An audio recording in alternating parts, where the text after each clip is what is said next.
예수께서 예루살렘으로 가실 때에 사마리아와 갈릴리 사이로 지나가시다가 한 마을에 들어가시니 나병 환자 10명이 예수를 만나 멀리 서서 소리를 높여 이르되 예수 선생님이여 우리를 불쌍히 여기소서 하거늘 보시고 이르시되 가서 제사장들에게 너희 몸을 보이라 하셨더니 그들이 가다가 깨끗함을 받은지라. 그 중에 한 사람이 자기가 나은 것을 보고 큰 소리로 하나님께 영광을 돌리며 돌아와 예수의 발 아래에 엎드려 감사하니 그는 사마리아 사람이라. 예수께서 대답하여 이르시되 10사람이 다 깨끗함을 받지 아니하였느냐? 그 9은 어디 있느냐?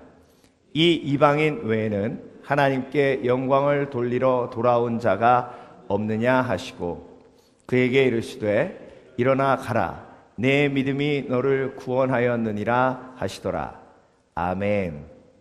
회복을 체험하라. 예배의 회복이 진정한 회복이다. 예배의 회복이 진정한 회복이다 라는 제목으로 함께 말씀을 묵상해 보겠습니다. 자, 오늘 본문은 예수님께서 사마리아와 갈릴리 사이를 이렇게 가셨다라고 기록하고 있습니다. 그런데 10명의 문둥병자가 있었다고 하죠. 그런데 그 10명의 문둥병자들이 멀리서 예수님을 불렀습니다. 자, 혼자 부른 게 아니고 10명이 한꺼번에 불렀으니까 훨씬 더 소리가 크지 않았을까 생각을 합니다. 혼자 하나님 앞에 기도하는 것도 중요하지만 함께 기도하면 더 힘을 얻고 더 함께 동일한 목표를 가지고 나갈 수 있어서 함께 기도하는 사람들이 옆에 있다는 것은 아주 귀중한 것입니다. 그렇게 소리를 크게 지르니까 예수님께서 그들을 보십니다. 그들이 뭐라 그랬습니까? 예수님 우리를 긍휼히 여겨 주시옵소서. 긍휼히 여겨 주시옵소서. 불쌍히 여겨 주시옵소서. 긍휼히 여겨 주시옵소서. 불쌍히 여겨 주시옵소서라는 고백은 어떤 전제를 깔고 있냐면 내가 죄인이라는 전제를 깔고 있습니다. 내가 죄인이기 때문에 하나님의 긍휼이 있어야 용서를 받기 때문이죠. 그래서 내가 하나님 나를 긍휼히 여겨 주시옵소서라는 고백은 내가 죄인임을 인정하는 고백이기 때문에 하나님 앞에 나와서 우리가 가장 겸손하게 할 수 있는 고백 중에 하나가 나를 긍휼히 여겨 주시옵소서라는 고백입니다. 여러분 그래서 하나님 앞에 나와 십자가 앞에 나와 이 고백 절대 잊지 마시길 주의 이름으로 축원합니다. 하나님 나를 긍휼히 여겨 주시옵소서. 그 이유가 뭐예요? 내가 죄인이기 때문이에요. 네. 그래서 그렇게 막 10명의 문둥병자들이 외치니까 예수님께서 뭐라고 하시냐면 너희 몸을 제사장에게 가서 보여라. 문둥병자가 항상 불치병에 있는데 그 불치병이 때로는 자연적으로 낫기도 합니다. 그래서 완치를 받았다라고 할 때는 제사장에게 보여줘서 구약의 레위기에 나와 있는 율법대로 제사장이 치유받았다 하면 문둥병자는 치유받은 겁니다. 그때부터는 정상적인 생활을 할 수 있어요. 사람들하고도 어울릴 수도 있습니다. 그래서 예수님께서 제사장에게 가서 보이라는 것은 너희들이 지금 치유받을 수 있다라는 선포와도 같은 이야기입니다. 그래서 10명이 문둥병자들이 제사장에게 갔어요. 그런데 가는 동안 치유받았습니다. 회복이죠. 그렇죠? 이렇게 기도하고 하나님 앞에 부르짖으면 응답이 오고 그 응답을 통해서 우리의 삶의 문제가 해결됩니다. 그런데 중요한 것은 삶의 문제가 해결되는 것보다 더 중요한 게 있다는 거예요. 그게 뭐냐면 내 삶의 문제가 해결된 회복은 잠깐의 회복이에요. 그런데 그 삶의 문제가 회복되는 회복으로 무엇이 회복되어야 되냐면 예배가 회복되어야 돼요. 예배의 회복은 지속적인 회복을 가져다주는, 지속적인 치유를 가져다주는 하나님의 가장 위대한 회복의 도구예요. 그런데 10명의 문둥병자들이 삶의 문제를 해결받는 회복을 체험했지만 9명의 회복은 일시적인 회복이었어요. 그런데 한 명이 예수님께로 다시 돌아옵니다. 그런데 보세요. 이 한 명의 삶을 보면 그 중에 한 사람이 자기가 낳은 것을 보고 큰 소리로 하나님께 영광을 돌리며 돌아와. 자, 낳는 순간 10명 중에 한 명이 찬양이 회복이 됐어요. 찬양이 회복된 다음에 영광을 돌리면서 예수님께 뭐 했다는 거예요? 돌아왔다는 거예요. 이것이 중요한 겁니다. 여러분, 모든 내 삶 속에 삶의 문제가 해결될 때마다 하나님께 영광 돌리며 찬양할 때에 그것이 나의 힘으로 이루어진 것이 아니라 하나님의 힘으로 이루어졌다는 고백이 있어야 그것이 참된 회복인 거예요. 그런데 나머지 9명은요 너무 안타까운 거예요. 로마서 1장 21절 하나님을 알되 하나님으로 영화롭게도 아니하며 감사치도 아니하며 오히려 그 생각이 허망하여지며 미련한 마음이 어두워졌나니.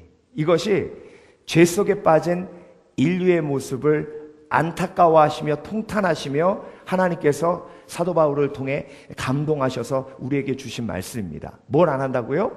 영화롭게도 아니하고 감사치도 아니하고 예배하지 않는다는 것이에요. 하나님을 알매도 불구하고. 그래서 여러분, 내가 주님 앞에 나와 간절히 나를 불쌍히 여겨 주시옵소서 간구하며 기도하며 문제가 회복되어야 하는 것은 내가 너무 고통스럽기 때문에가 아니라 그 문제를 통해서 뭐가 회복되어야 되기 때문에 내 삶의 예배가 회복되어야 되기 때문에 내 삶의 찬양이 회복되어야 되기 때문에 그래서 내 삶에 이루어지는 모든 좋은 일들은 찬양의 제목이에요. 너희 중에 고난당하는 자 있느냐? 저는 기도할 것이요. 즐거워하는 자 있느냐? 저는 찬송할지니라.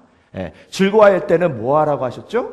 찬송하라고 하셨어요. 고난이 있을 때는 어떻게 하라고요? 기도하라고 하셨어요. 이 두 가지만 지키면 내 삶 속에 항상 회복이 있는 거예요. 항상 회복이. 그래서 이렇게 찬양하며 영광 돌리며 예수님께 다가갔어요. 그런데 여러분, 예수의 발 아래에 자, 문둥병자들이 원래 예수님하고 멀리 떨어져서 기도했어요. 그렇죠? 왜? 문둥병자는 성한 사람 가까이 갈 수 없기 때문에. 그런데 문둥병자가 치유받고 난 다음에 찬양이 회복되니까 지금 어디에 있어요? 예수님 발 아래. 예수님과 멀어졌어요? 가까워졌어요? 가까워졌어요. 근데 나머지 9명은 더 가까워졌어요? 멀어졌어요? 더 멀어졌어요. 그러니까 치유받은 게 복이에요? 아니에요? 그래요. 삶의 문제가 해결된다고 해서 그게 꼭 복이 아니에요. 그 삶의 문제가 해결된 다음에 내가 더 예수님께 가까이 가야 그게 복이에요. 이게 예배의 회복의 키예요. 내가 얼마만큼 예수님께 가까이 있는가. 그런데 그 가까이 가서 한 일이 뭐냐면 엎드리는 거예요. 엎드리는 거. 여러분, 예배 회복 중에 가장 중요한 게 경배예요. 경배. 경배란 무슨 뜻이냐면 이렇게 사극 보시잖아요. 무릎 꿇잖아요. 왕 앞에 전하 이러잖아요. 전하 그러면서 뭐라는 거예요? 말씀만 하시옵소서 어명을 받들겠나이다. 이게 뭐예요? 이게 경배예요. 왕이 한마디만 하면 내가 그 말에 순종하겠다는 거예요. 근데 경배가 빠져있는 예배의 자세는요, 마음에 들면 내가 하고 마음에 안 들면 안 해. 여러분, 예배의 가장 중요한 자세가 경배예요. 주여 말씀만 하옵소서. 내가 그 말씀을 순종하여 그 말씀에 30배, 60배, 100배의 복을 누리겠나이다. 그래서 경배가 회복되어 하나님 앞에 온전히 몸을 낮추시는 조화로운 되시길 주의 이름으로 축원합니다. 그게 예배 회복의 가장 중요한 기회예요. 가장 중요한 기회. 그래서 새신자들이 예배 오면요, 그 경배가 안 돼요. 뭐라고 하나, 목사님이 뭐라고 하나. 그리고 새신자들의 특징이 뭐냐면 예배하다가 자꾸 옆을 본다는 거예요. 예. 나만 그러는 게 아니라 다른 사람들은 뭐 하나 보는 거예요. 예. 그런데 회복된 예배는요, 정말로 하나님 말씀 앞에 무릎 꿇고 주여 말씀만 하옵소서 내가 듣겠나이다. 예. 감리교 선교사님 중에 스탠리 존스라는 아주 유명한 선교사님이 계십니다. 근데 이분이 선교지에서 평생 삶을 바치다가 쓰러지셔가지고 이제 본국으로 와서 병원에 입원하셨어요. 89에. 예. 근데 이분이 간호사한테 뭘 부탁하냐면, 간호사, 선생님, 제가 선교사인데 저는 이대로 생을 마감할 수 없습니다. 왜? 선교지에 아직도 믿지 않는 영혼들이 너무나 많습니다. 그래서 한 가지 부탁이 있는데 저를 볼 때마다 하나님의 말씀을 선포해 주세요. 예? 뭐라고요? 일어나 걸어라! 일어나 걸어라! 예. 예수 그리스도를 명하노니 일어나 걸어라! 이렇게 말씀으로 선포해 달라는 거예요. 예. 간호사가 그래서 뭐 그거 부탁 못 들어드리겠어요. 근데 할 때 좀 확신 있게 얘기해 달라고 일어나 걸어라! 이렇게. 예. 근데 중요한 건 3개월 만에 계속 간호사가 와서 일어나 걸어라! 그러면 스탠리 목사님 앉아 누워있다가 아멘! 아멘! 그러다가 3개월 만에 일어나서 다시 선교지로 가셨어요. 3개월 만에. 의사가 도저히 믿을 수가 없다는 거죠. 예. 여러분, 말씀에 내가 무릎 꿇는다는 건 이거예요. 말씀에 무릎 꿇는다는 것. 그래서 예배 속에서 말씀에 무릎 꿇으면 말씀이 부담되는 것이 아니라 말씀의 30배, 60배, 100배의 놀라운 능력을 체험하는 영혼이 되기 때문에 말씀에 무릎 꿇을 때에 그 영혼이 가장 복된 거예요. 여러분, 경배를 회복하시길 주의 이름으로 축원합니다. 그래서 찬양할 때도요, 경배할 때 손 들고 한다는 거예요. 손 드는 게 뭐예요? 주만 바라본다는 뜻도 있고, 그 다음에 항복, 하나님 앞에 항복. 내 뜻대로 하옵시고 주 뜻대로 하옵소서. 하나님 앞에 항복합니다. 그래서 하나님이 내 인생 책임져 주시옵소서. 이것도 경배예요. 경배가 회복되어야 그 사람의 태도가 겸손한 태도로 하나님을 예배하는 삶으로 바뀌는 거예요. 여러분, 그래서 주 앞에 나오실 때는 바짝 낮추시고 마치 신하가 왕의 어명을 듣는 것처럼 주여 나에게 말씀하여 주시옵소서 하시는 지혜가 있으시길 주의 이름으로 축원합니다. 자, 뭐가 회복됐어요? 그 다음에 감사가 회복됐어요. 감사가. 여러분, 감사는요, 모든 것의 척도예요. 신앙의 척도예요. 그 사람이 행복한가 행복하지 않은가, 그걸 보려면 그 사람이 감사하는가 감사하지 않는가를 보면 알 수 있어요. 죄인의 가장 큰 특징이 뭐냐면 모든 걸 당연히 여긴다는 거예요. 구원도 당연히 여기고, 죄인의 가장 큰 특징이 모든 걸 당연히 여긴다는 거예요.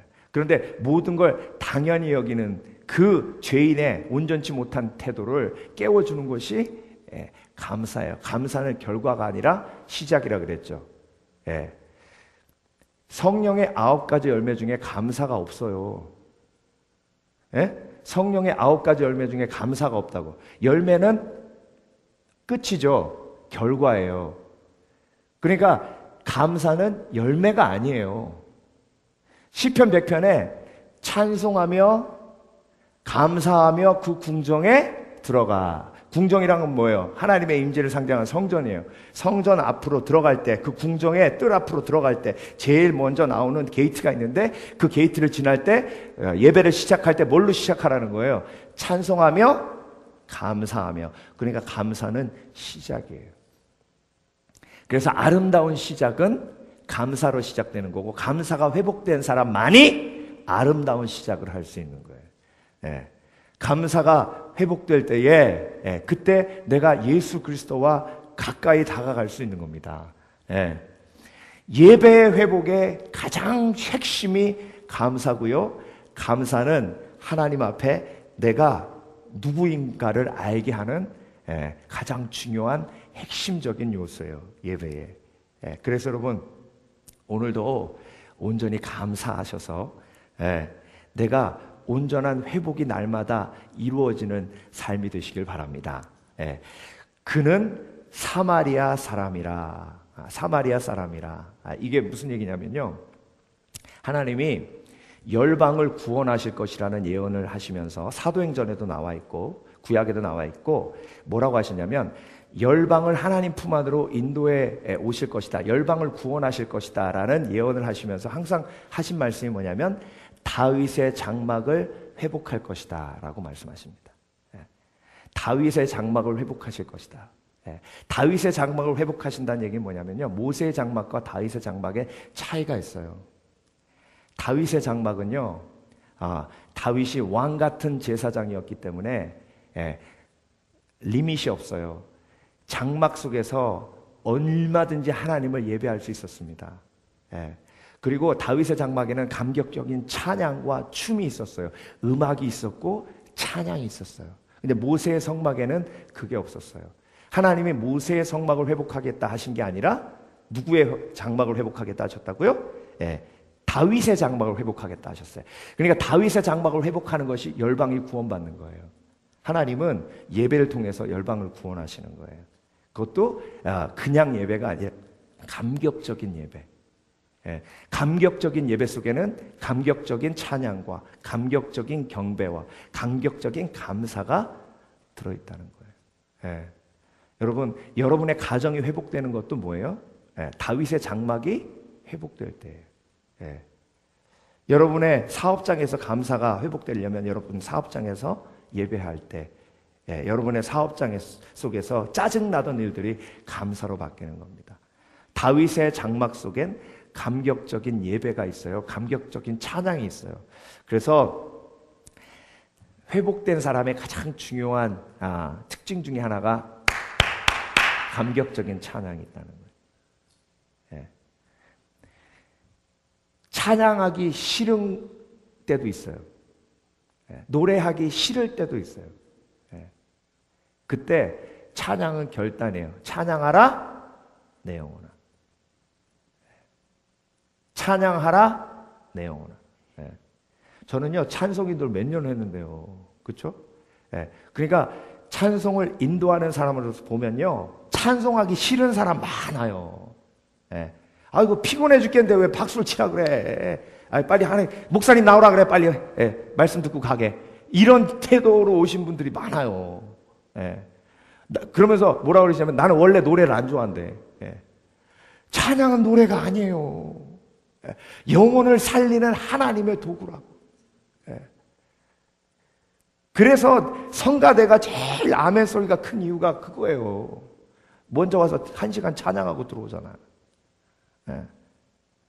죄송한 얘기인데 다 성가대 했으면 좋겠어. 다. 그러면 예배 태도가 달라져요. 그래서 여러분, 하나님 앞에 내가 삶의 문제가 회복되며 예배의 회복까지 연결이 되어야 참된 회복이고, 예배의 회복으로 예배가 계속해서 다윗의 장막의 예배로 지켜지면 내 삶 속의 회복은 계속 이루어지는 거예요. 치유는 계속 이루어지는 거예요. 그래서 내가 인격적으로 무엇이 되려고 노력하지 않아도 예배 속에서 회복되고 치유돼 자연스럽게 변화되는 것이 그리스도인의 삶이에요. 제가 말씀드렸잖아요. 저는 한 번도 인격적으로 갖춰지려고 노력한 적이 없어요. 집안에서 성질 더럽다고 맨날 혼났는데 지금은 그런 얘기를 안 듣잖아요. 저는 성질 더럽다고 얘기 안 듣기 위해서 노력한 적이 없다니까. 나는 그냥 예수님만 따라온 것 뿐이에요. 그랬더니 열매로 맺히는 거예요. 그게 예수 믿는 재미라고, 예수 믿는 특권이라고요. 하루는 예배를 다 끝났는데 이제 제가 뒤에 와서 이제 목사님 인사하시느라고 이제 한국에서 있을 때, 근데 예배 다 끝나고 한 분이요, 그 여자분이요 머리를 산발을 했는데, 어떻게 교회 오는데 머리를 미스코리아 사자 머리처럼 이렇게 머리가 떴는데 정리가 하나도 안 됐어요. 근데 그러면서 목사님한테 갑자기 다가오죠. 목사님 나 죽겠어요. 막 그러면서 갑자기 막 우시는 거예요. 앉으세요, 목사님 하신 다음에 그 산발된 머리를 이제 누르시면서 기도를 하시는데 푹 들어가더라고. 이렇게. 그래서 막 안수 기도를 하시는데 저도 가까이 있었는데 냄새 나더라고요. 그러니까 뭐 샤워하고 머리 감고 이런 겨를이 없는 분이에요. 얼마나 힘들면. 예. 나중에 알고 봤더니 이제 남편이 버리고 떠나고 애들 사고치고 정말로 어려운 환경 속에 있는 분이에요. 예. 근데 목사님이 기도하시고 저기 성도님, 지금부터 이번 주부터 금요일 날 금요 예배 제일 먼저 앞에 와가지고 앉아서 온전히 예배하시고 3개월만 그렇게 해보셔. 그리고 날 만나셔. 오케이? 예. 그러니까 이분이 알았어요. 근데 그때 제가 차량 운행 했을 때거든요. 근데 제가 차량 운행 코스의 마지막 코스가 거기 산성동이었는데 거기 사는 분이에요. 근데 이분이 사무실에 연락을 해가지고 이제 금요 예배로 온다고. 근데 그분이 3개월 동안 계속 진짜 한 번도 안 빠지고 열심히 예배하는데 저는 그분 픽업해가지고 오면서 그분의 얼굴을 보잖아요. 백미러로. 3개월 동안 얼굴이 착착착착착착착착착 바뀌어가는데 3개월 지나고 나서는요 발걸음도 가벼워져요. 발걸음도.